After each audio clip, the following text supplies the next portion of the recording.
2024 के चुनावों से पहले नरेंद्र मोदी सरकार का आखिरी बजट जनता के सामने आ गया। वित्त मंत्री निर्मला सीतारमण ने 58 मिनट तक लोकसभा में बजट भाषण दिया। इस बार भी बजट डिजिटल तरीके से पेश किया गया। इस बजट में क्या कुछ खास रहा वो जान लीजिए। मिडिल क्लास के लिए आवासीय योजना लाने की बात बजट में कही गई। इस योजना से अनधिकृत कॉलोनियों और झुग्गियों में रहने वालों को लाभ होगा। इसके साथ ही चौल में रहने वालों को भी इससे लाभ होगा। इस योजना के तहत सरकार मकान खरीदने या बनाने में सहायता करेगी। वित्त मंत्री ने 1 करोड़ परिवारों के लिए सोलर एनर्जी रूफटॉप का ऐलान भी किया।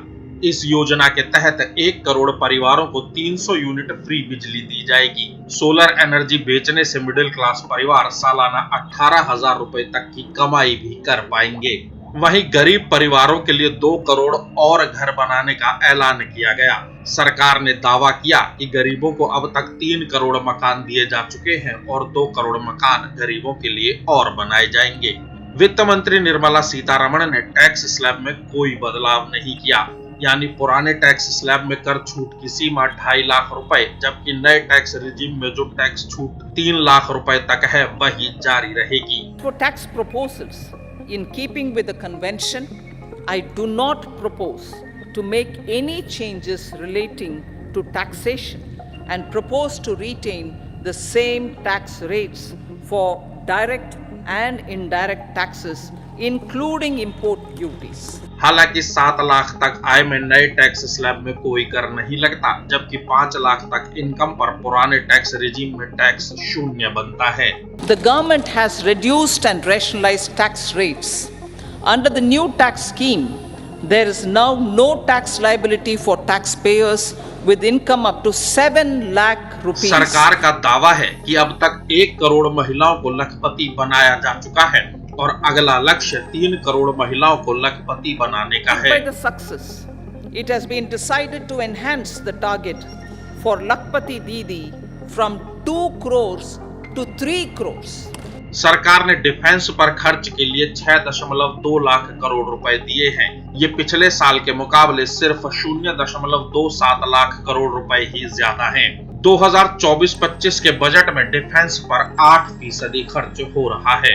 डिफेंस बजट में सरकार ने सैलरी के लिए 2.82 लाख करोड़ रुपए आवंटित किए हैं। ये पिछले साल के मुकाबले 12,652 करोड़ रुपए ज्यादा हैं। सेना के हथियार खरीद के लिए 1.62 लाख करोड़ रुपए दिए गए हैं। ये पिछले साल के मुकाबले 10,231 करोड़ ज्यादा हैं। सेना से रिटायर्ड कर्मचारियों के लिए 1,41,025 करोड़ रुपए पेंशन के लिए दिए गए हैं। पेंशन बजट में से सबसे ज्यादा आर्मी को 1,27,636 करोड़ रुपए मिलेंगे, जबकि एयरफोर्स को 13,813 करोड़ रुपए और नेवी से रिटायर्ड कर्मचारियों के लिए 7,731 करोड़ का फंड दिया जा रहा है। तीनों सेनाओं से रिटायर्ड सैनिकों की संख्या करीब 26 लाख है। इस अंतरिम बजट में कुछ भी महंगा या सस्ता नहीं किया गया है। वित्त मंत्री ने कहा कि सरकार ने अंतरिम बजट की परंपरा को जारी रखा है। प्रधानमंत्री नरेंद्र मोदी ने इस बजट को देश के निर्माण का बजट बताया है। ये बजट विकसित भारत के 4 स्तंभ युवा, गरीब, महिला और किसान सभी को एम्पावर करेगा। बजट भाषण में वित्त मंत्री निर्मला सीतारमण ने कहा कि देश में 40,000 railway coach Vande Bharat coach की तरह तैयार किए जाएंगे। सरकार ने सर्वाइकल कैंसर के वैक्सीनेशन पर ध्यान देने पर भी जोर दिया है।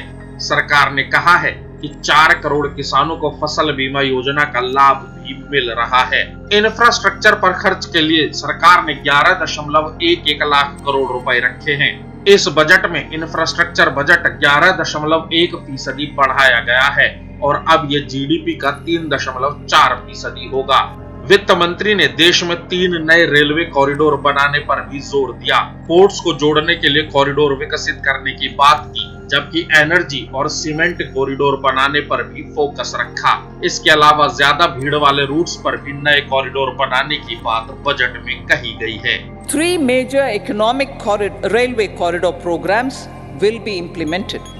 These are energy, mineral and cement corridor, Number 2, port connectivity corridors. And number 3, high traffic density corridors.